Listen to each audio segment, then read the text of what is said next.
Hello students, देखो ये education में important questions और selective questions for examination 2024.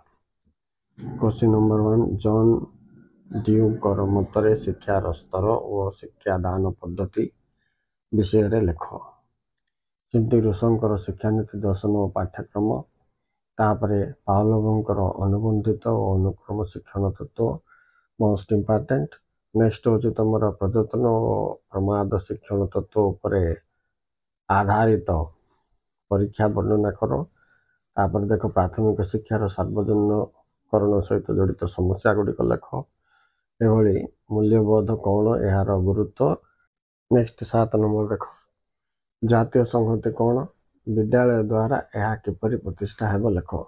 8 number ଶିକ୍ଷା କ୍ଷେତ୍ରରେ ସୂଚନା ଓ ପ୍ରଯୁକ୍ତି ବିଦ୍ୟାର ଭୂମିକା ଦର୍ଶାଅ। ସେମିତି 9 ନମ୍ବର ପର୍ଯ୍ୟବେକ୍ଷଣ ଶିକ୍ଷଣ କ'ଣ, ଏହାର ବିଭିନ୍ନ ନିୟମ ଗୁଡ଼ିକ ଲେଖ। 10 ନମ୍ବର ବିଦ୍ୟାଳୟର ବିଭିନ୍ନ କାର୍ଯ୍ୟକ୍ରମ ମାଧ୍ୟମରେ ପରିବେଶ ପ୍ରଦୂଷଣ କିଭଳି ରୋକାଯାଇପାରିବ ଲେଖ। 11 ନମ୍ବର ପରିବେଶ ଶିକ୍ଷା କହିଲେ କ'ଣ ବୁଝ, ଏହାର ଲକ୍ଷ୍ୟ ବା ଉଦ୍ଦେଶ୍ୟ ଗୁଡ଼ିକ ବର୍ଣ୍ଣନା କର। ତାପରେ 12 ନମ୍ବରଟା ତୁମକୁ ଦିଆଯାଇଛି ପିଲାମାନେ ମଧ୍ୟମାନ ନିର୍ଣ୍ଣୟ କର। ଏ ପଦ୍ଧତି ହିସାବରେ ତୁମେ ଏଇଟା ସଂକ୍ଷିପ୍ତ ପଦ୍ଧତି ନହେଲେ ପ୍ରତ୍ୟକ୍ଷ ତୁମର ଡାଇରେକ୍ଟ ମେଥଡ଼ ମଧ୍ୟ ପଚାରିପାରେ।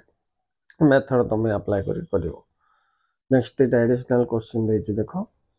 ଗୋଟେ ହେଉଛି ଗାନ୍ଧିଜୀଙ୍କର ମୌଳିକ ଶିକ୍ଷାର ଏକ ବିବରଣୀ ଦିଅ।